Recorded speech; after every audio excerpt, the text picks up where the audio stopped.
કોંગ્રેસના કાર્યકરોને રસ્તા પર ઉતારીને આવનાર દિવસોમાં આપણે જંગી બહુમતીથી એમને આપણે દિલ્હી મોકલવાના છે. ત્યારે ઉપસ્થિત આપણા પ્રમુખ શ્રી આવ્યા છે, એમનું પણ હાર્દિક સ્વાગત કરું છું. ત્યારે લાંબી વાત નહીં કરું, એમનો પણ બીજો પ્રોગ્રામ છે.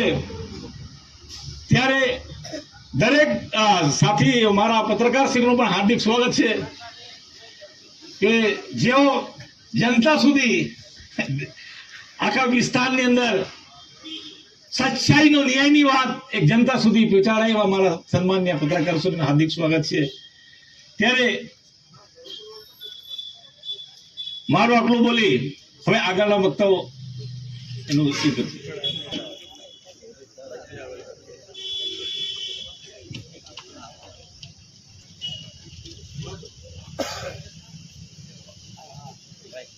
જરાક આ બાજુ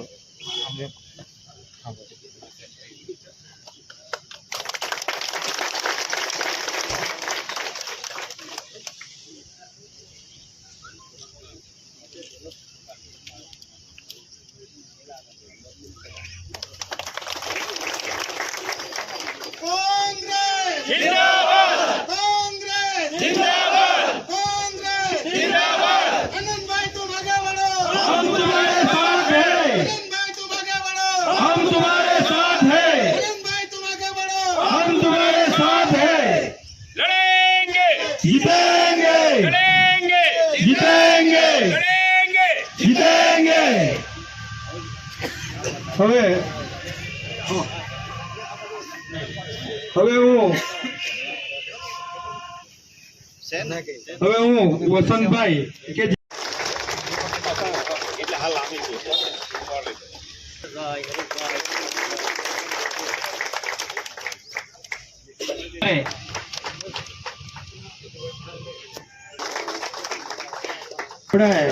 બાબુભાઈ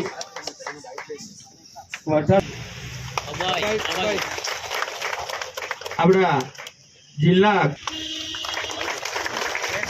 આપણા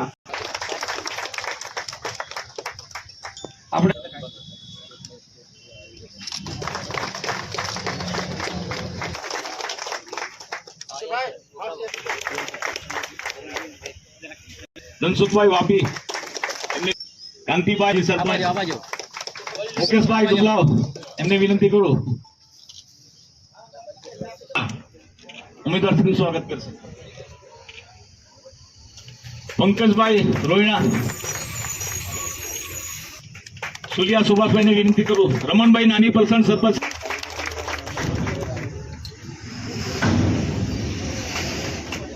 અશ્વિનભાઈ પવાર યુથના લીડર અને પત્રકાર શ્રી,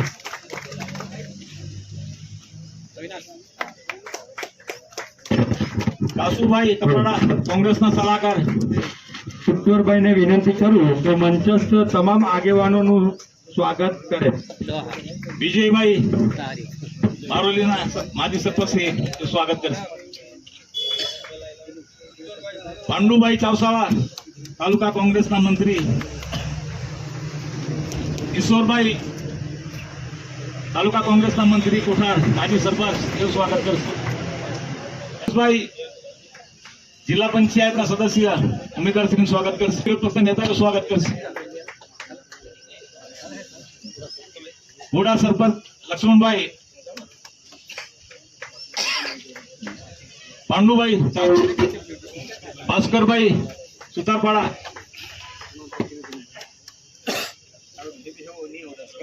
મોટા પંડા રમેશભાઈ, કરજણ સરપંચ શ્રી ભીખુભાઈ,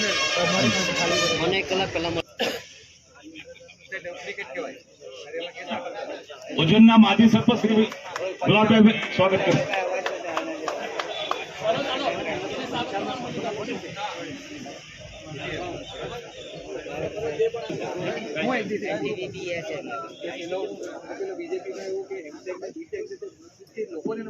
પત્રકાર શ્રીનું સ્વાગત કરવા માટે તાલુકા પ્રમુખ શ્રીને વિનંતી કરું.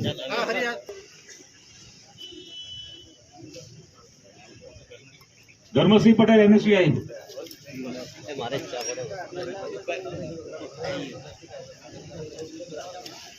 આવી ગયું બધાનું અશ્વિન તો ચાલે ને અશ્વિન પત્રકાર અશ્વિનભાઈ થઈ ગયું જયભાઈ પટેલ કોઈમાં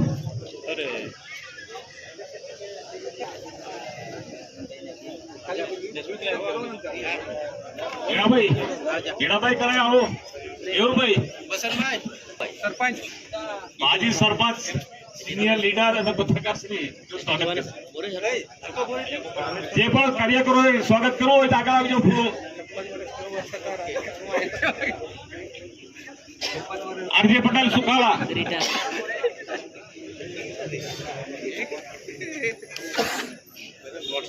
બોડોલીના સરપંચ શ્રી કિશનભાઈ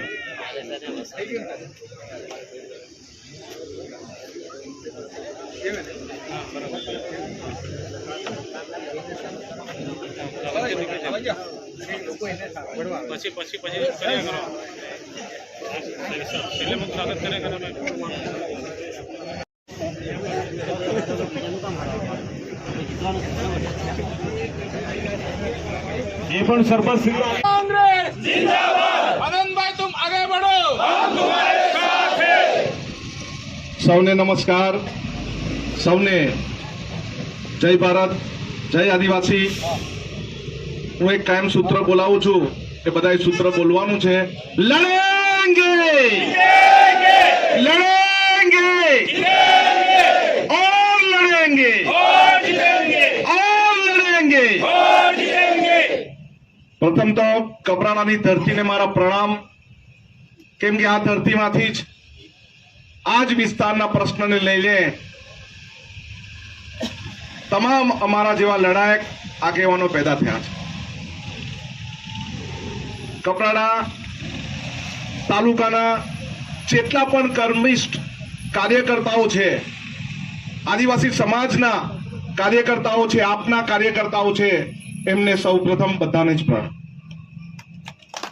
આપણી વચ્ચે ઉપસ્થિત વલસાડ જિલ્લા કોંગ્રેસ સમિતિના પ્રમુખ દિનેશભાઈ, આપણી વચ્ચે ઉપસ્થિત આમ આદમી પાર્ટીના પ્રમુખ જયેન્દ્રભાઈ, આપણી વચ્ચે ઉપસ્થિત તાલુકા કોંગ્રેસ સમિતિના પ્રમુખ હરેશભાઈ, આપણી વચ્ચે ઉપસ્થિત આપણા જ ઉમેદવાર અને એઆઈસીસીના મેમ્બર એવા આપણા વસંતભાઈ, આપણી વચ્ચે ઉપસ્થિત આપણા સનિષ્ઠ સામાજિક કાર્યકર્તા અને વર્ષોથી કોંગ્રેસની જોડે જોડાયેલા એવા આપણા વડીલ બાબુભાઈ, આપણી વચ્ચે ઉપસ્થિત તાલુકા કોંગ્રેસ સમિતિના પ્રમુખ રમેશભાઈ, આપણી વચ્ચે ઉપસ્થિત મારા બેન એવા કુંજાલીબેન, આપણી વચ્ચે ઉપસ્થિત દરેક લડાઈમાં અમે હર હંમેશા કોઈ પણ પક્ષ પાર્ટી વગર સાથે રહીએ છીએ એવા કમલેશભાઈ, આપણી વચ્ચે ઉપસ્થિત પાર્ટીથી આવેલા શહેર કોંગ્રેસ સમિતિના પ્રમુખ બિપિનભાઈ, પત્રકાર મિત્રો, સરપંચશ્રીઓ, તમામ આગેવાનો અને તમામ કાર્યકર્તાઓ, ખૂબ ઉત્સાહપૂર્વક તમે મારું સ્વાગત કર્યું છે. એવી જ રીતે ઉત્સાહપૂર્વક મને મત અપાવીને ઇન્ડિયા ગઠબંધનની સરકાર આપણે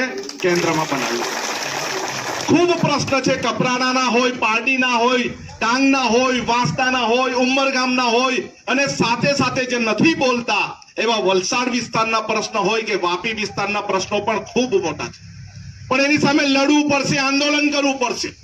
પાર તાપી નર્મદા રિવર લિંક પ્રોજેક્ટની શરૂઆત કરી અને ત્યારે જ અમે આંદોલનના મંડાણ કર્યા, ત્યારે ઘણી ધમકીઓ મળતી હતી અમને અને એમ કીધેલું હતું અમને કે તમે વાંસદાના ધારાસભ્ય છો, તમે અહીં ધરમપુરમાં પગ મૂકીને જોવો, તમને અમે ઘૂસવા દેશું નહીં.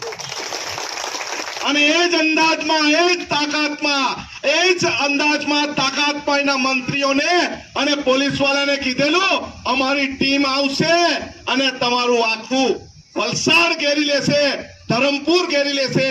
અને એ જ થયું છે. આપણા જંગલમાં રહેતા, અમુક વિસ્તારમાં રહેતા, તલાટ વિસ્તારમાં રહેતા આદિવાસી સમાજના લડાયક યુવાનો તે દિવસે એમને બતાવી દીધું આદિવાસીની જોર, આદિવાસીની તાકાત બતાવી દીધી છે. અને હવે પણ ઇલેક્શનની જાહેરાત થાય છે તે દિવસે આપણે આપણી તાકાત બતાવવાની છે. બતાવશો ને? બતાવશો ને? આપણે લડાઈ ઝઘડા કરીને તાકાત નથી બતાવી, આપણે ઈવીએમ ભરીને તાકાત બતાવી છે, આપણે મતદાન કરીને તાકાત બતાવી. ઘણા બધા પત્રકારના મિત્રો અને બીજા મિત્રો મને પૂછે છે તમે આદિવાસી સમાજના જ છો અને આદિવાસી સમાજના જ પ્રશ્નો ઉચકે છે, પરંતુ મારે એમ કહેવું પડે મેં જે વિસ્તારમાંથી આવું છું એ આદિવાસી વિસ્તાર બહુલક છે એટલે મારે એના પ્રશ્ન ઉઠાવવા પડે છે. પરંતુ અમે નવસારીમાં જ્યારે રાધે કૃષ્ણ ભગવાનનું મંદિર તૂટ્યું ત્યારે પહેલા જવાવાળા પણ અમે જ હતા, એને બચાવવા માટે જવાવાળા પણ અમે હતા. જ્યારે જ્ઞાન સહાયક માં TET TAT pass MA BEd થયેલા હોય, MSc BEd થયેલા હોય અને એક યુવાનોને નોકરી માટે માત્ર 11 મહિનાના કરારની વાત કરેલી, ત્યારે સમગ્ર વલસાડ જિલ્લામાં કલેક્ટરથી મામલતદાર સુધી આવેદન પત્ર આપવા પણ ગયા છે, ત્યારે અમે કોઈ જાત પાત જોઈ નથી. હવે ઘણા બધા ભાજપના મિત્રો આવીને કહેશે કે આનંદભાઈ જાતિવાદ કરે છે. ભાઈ, આનંદભાઈ કોઈ જાતિવાદ કરતા નથી. મારી બાજુમાં પણ કોણ બેઠા છે ખબર ને? ઓબીસી સમાજના આગેવાન છે ને કોંગ્રેસના આગેવાન છે. આપણે જાતિવાદ ભૂલીને આપણી સમસ્યાઓને યાદ કરીને આપણે મતદાન કરવાનું છે. જ્યારે કપરાડા અમે પાર તાપી નર્મદા રિવરલિંક પ્રોજેક્ટની જયેન્દ્રભાઈ હાથે શરૂઆત કરી ત્યારે અમે કપરાડાના રસ્તા જોઈને અમને દુઃખ થતું હતું કે અહીંનો એક આગેવાન, અહીંનો ચૂંટાયેલો કોઈ આગેવાન પણ એમ નથી કહેતો કે કપરાડાનો રસ્તો બનાવો છે. કોઈ બોલ્યો? કોઈ બોલવા તૈયાર નથી, કેમ કે એ માત્ર ને માત્ર આંગળી ઊંચી કરવા વાળા ધારાસભ્ય અને મંત્રીઓ છે, લડવા વાળા ધારાસભ્ય અને મંત્રીઓ નથી. વલસાડમાં તમે 10 વર્ષ વલસાડ લોકસભા તમે આપી ભાજપ પક્ષને, પરંતુ લોકસભામાં કોઈ પ્રશ્ન કોઈ ઉઠાવ્યો, કોઈ પ્રશ્નની રજૂઆત કરી? અને અમે વિધાનસભામાં અંબાજીથી ઉંબરગામ સુધી વાપીના પ્રશ્ન હોય, દરિયાકાંઠાના પ્રશ્ન હોય, તેની પણ અમે પ્રશ્ન ઉઠાવીએ છીએ અને એમના વિશે લડત ચલાવીએ છીએ. અને દરેકે દરેક ઉભા થઈને યુવાનોની બેરોજગારીનો પ્રશ્ન હોય, મહિલાઓની સુરક્ષાનો પ્રશ્ન હોય, નવા નવા પ્રોજેક્ટોનો પ્રશ્ન હોય, જળ જંગલ જમીનનો પ્રશ્ન હોય, દરેક પ્રશ્નમાં અમે આંગળી ઊંચી કરીને અમારો સવાલ મૂક્યો છે. અને દરેક પ્રશ્નમાં રોડથી સંસદ સુધી અમે દોડ્યા છે અને રસ્તેથી વિધાનસભા સુધી અમારા પ્રશ્નની રજૂઆત કરી છે. અને જો સરકાર ન માને તો ધરણા પર કર્યા છે. સામેવાળા ઉમેદવાર કહેતા હતા કે આનંદભાઈને ધરણા બહુ આવડે. ભાઈ, અમે વિપક્ષમાં બેહેલા છે. સરકાર જો કામ નહીં કરે તમારે ધરણા પણ કરવા પડે, એની કાન આંબળવા પડે. કારણ કે અત્યારની સરકાર ગુજરાતની હોય કે કેન્દ્રની હોય, બેરી મૂંગી સરકાર છે ને આપણને ગરીબ સમજીને, આપણને ગરીબ કલ્યાણ મેળા કરીને, મફત અનાજ આપીને, પૈસા આપીને આપણા વોટ લેવાની કોશિશ કરે છે. પરંતુ આપણે એમાં બરમાવો નથી. આ વખતે એક જ સૂત્ર, આપણે લડેંગે, લડેંગે. અત્યાર સુધીની તમામ લડતમાં સરકારને ઘૂંટણીએ પાડી છે અને આ પણ આપણી સાર્વત્રિક લડત છે. ઇન્ડિયા ગઠબંધનનો આભાર માનવાનો છે કે આપણું નામ વહેલું સૂચિત કરીને આપણને જે તક આપી છે એ તકનો ભરપૂર ફાયદો ઉઠાવવાનો છે. સૌએ મને ખૂબ પ્રેમથી સ્વાગત કર્યું. સૌનો આભાર. જય જવાહર, જય આદિવાસી.